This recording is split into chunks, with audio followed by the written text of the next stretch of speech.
how much of a free market do we need? If totally unfettered free markets result in monopolies and really, really wealthy people and really, really poor people, is there a balance in between free markets and totally controlled markets, as in China? I'd like to explore that a little bit. Absolutely, I believe we need limits of some sort. Are there economic models to that? I don't know. Let's explore that. My name is Steve. Welcome to Awake with Steve, where I talk about things that are keeping me up at night, that wake me up in the middle of the night, anxieties, if you will. And sometimes it's not so much anxieties, it's just kind of a fun project I'm playing around with in my head. So, free markets. My last video was, before we get rolling, I do apologize for the last couple of videos. We've been upgrading, or at least changing our equipment here. So I've got new video, new software, and getting everything talking nicely and correctly has been a learning curve. So anyway, back to topic.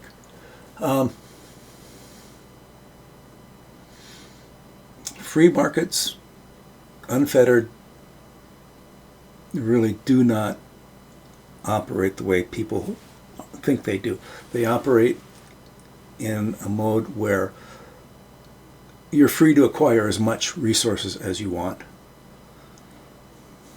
basically, and as you acquire more resources, you get to shut more people out of the markets.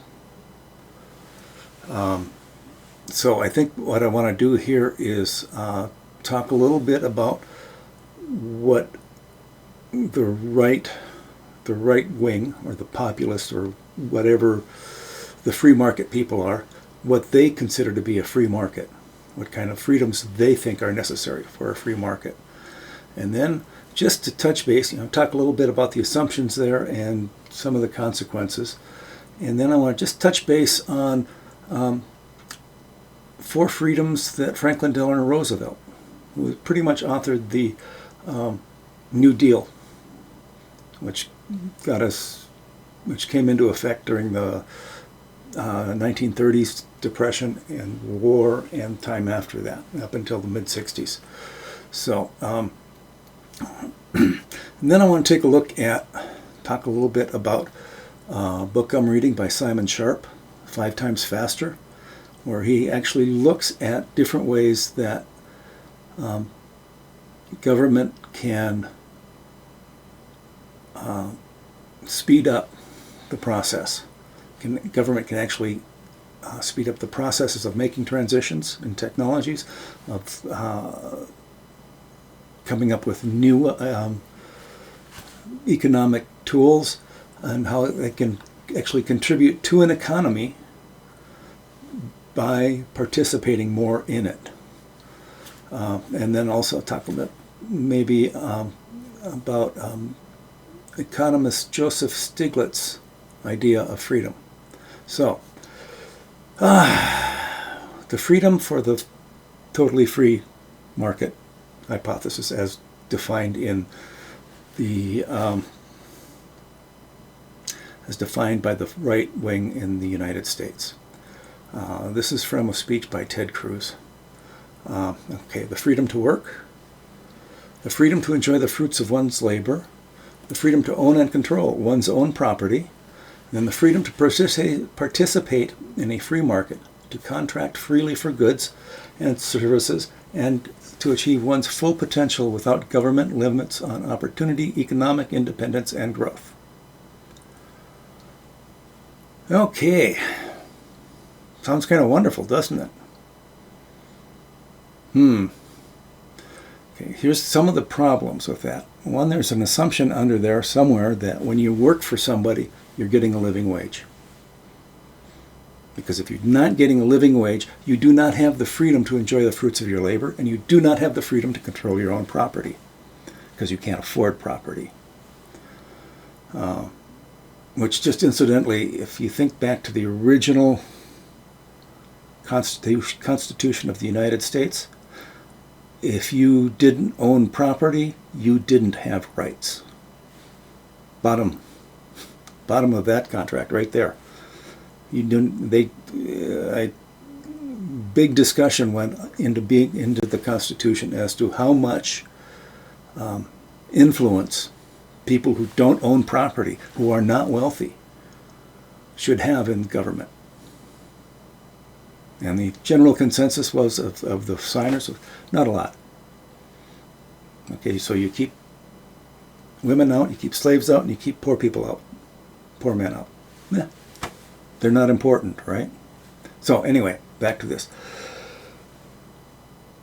One of the consequences, the big consequence of this, is the freedom to participate in the free market, blah, blah, etc., and so forth, achieve one's full potential. Now, if we look back on the age of the robber barons, the first Gilded Age, if you will, late 1800s, early 1900s, yeah, there are some people there that really achieved their full potential. They established companies in new technologies, and they did so because they were first. They get to shut out anybody else in that industrial niche. So, because they were the first and they got the wealth, they could take the freedom to participate away from others without consequence, because the government is supposed to not participate. And that's where we want to go back to in this new Gilded Age that we're a part of. Okay, we're back to, we have a few individuals who have control over ungodly wealth.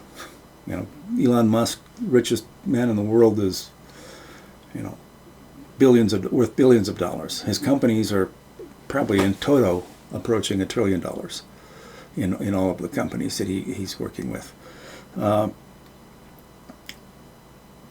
So those are things that aren't really talked about. How people can take advantage of other people, can actually force them to give up their freedoms because they don't have access to the resources you have. Okay, we can hire slave laborers because you gotta work to eat.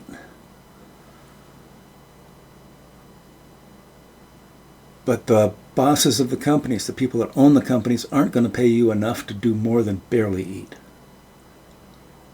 Yeah, not a pleasant economy, really. And to be quite honest, yeah, it's not a free market. Pretty quickly ends up to being a very unfree market. So, now compare those freedoms with the freedoms that Franklin Delano Roosevelt, who was re-elected the president's office 6-7 times.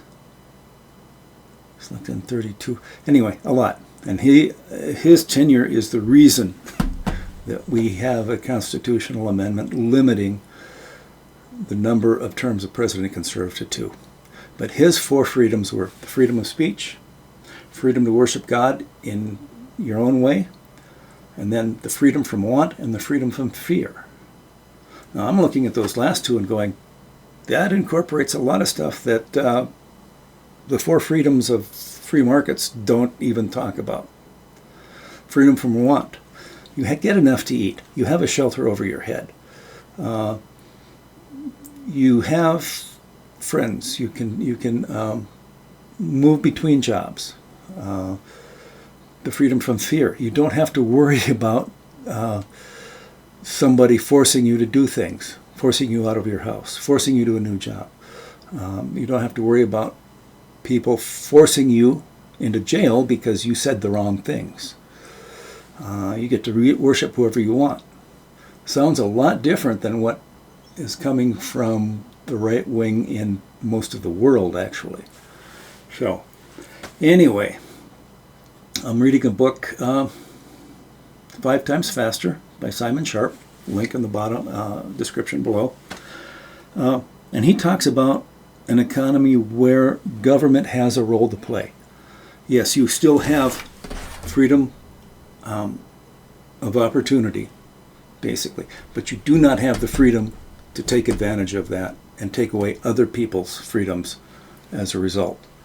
Okay. Also, governments get to help finance basic research, help bring to fruition technologies that would be beneficial to the economy, help monitor and manage and restrict unfair competition, unfair competitive practices, to set laws, as opposed as the people of the country and their elective representatives decide what laws are important. This is closer, I think, to what FDR had in mind, what the New Deal had in mind. And it's probably the most successful model of what a government and an economy can do together. Because look at the United States. Okay. We have become, in the last 200 years, the greatest economy on the planet. The greatest nation. We've got the biggest military, the best business, well, maybe not the best business environment, but by some definitions, yeah. Now, do we have a long way to go? Yes, absolutely. We've got the lowest we've got the highest death rate for pregnant moms in the top industrialized nations. We've got lower education. We have lower. There's a long list of things where we're kind of like at the bottom 20% of the top 10 industrial nations, or even the top 14, 15. We have a lot to do. And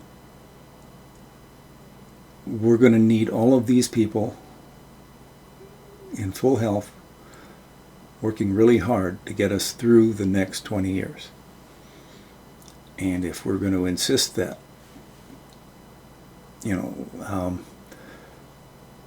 they don't get any help, the government doesn't moderate excessive unfair competition, we're going to be in a world of hurt. And it's always struck me as unfair, too, that because, the people now who are saying, well, these 4 freedoms for a free market, they're absolutely essential. Those people were raised under the New Deal environment. So they got loads and loads and loads of government help. Loads of free government money.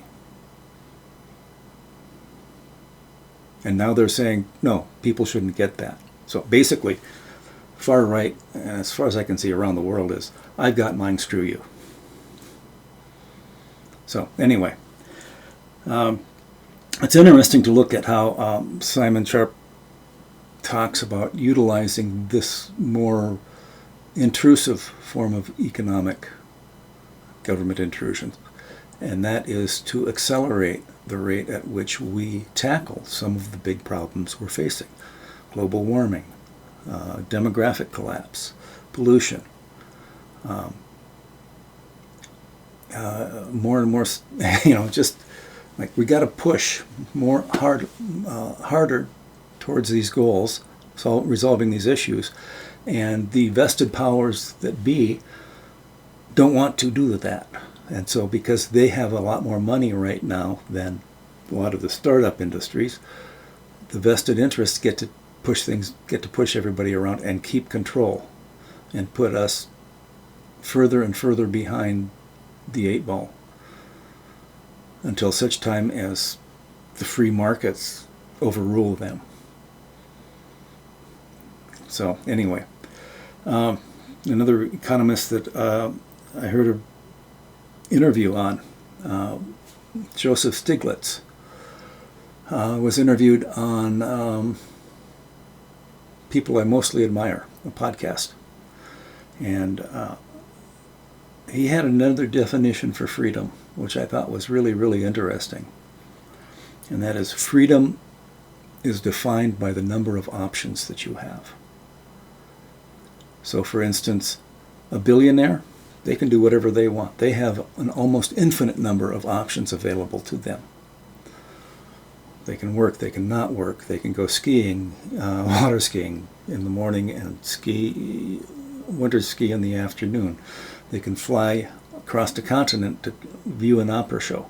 An unlimited number of opportunities, options that they can do. A homeless man, homeless person, not so much. Their options are find food to eat, find shelter to sleep in tonight. It's pretty simple. Not a whole lot beyond that.